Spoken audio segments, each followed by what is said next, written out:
Tracking prices on kitchen gear means knowing when a discount actually delivers on utility rather than just slashing a superficial number.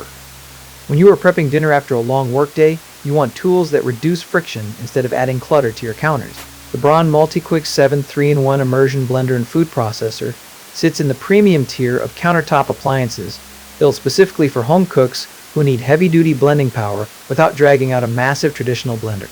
This setup uses easy SmartSpeed technology, which drops predefined speed buttons entirely and relies on grip pressure instead.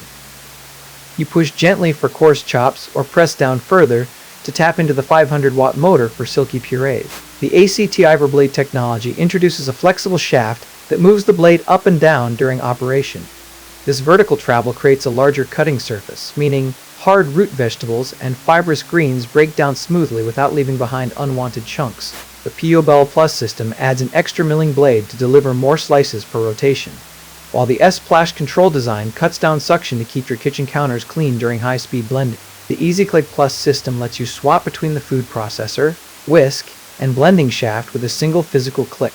If you primarily cook simple meals using pre-chopped ingredients and rarely blend soups or sauces from scratch, this system offers way more capability than you will actually utilize. For those who do need this level of versatility, you should also look into getting a dedicated storage stand to keep the attachments organized, and check out a compatible silicone guard to protect your pots from scratching.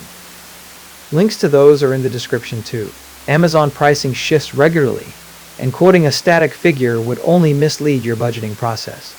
This Immersion Blender sits at a price point that reflects its build quality, making it a solid investment if you regularly process tough ingredients.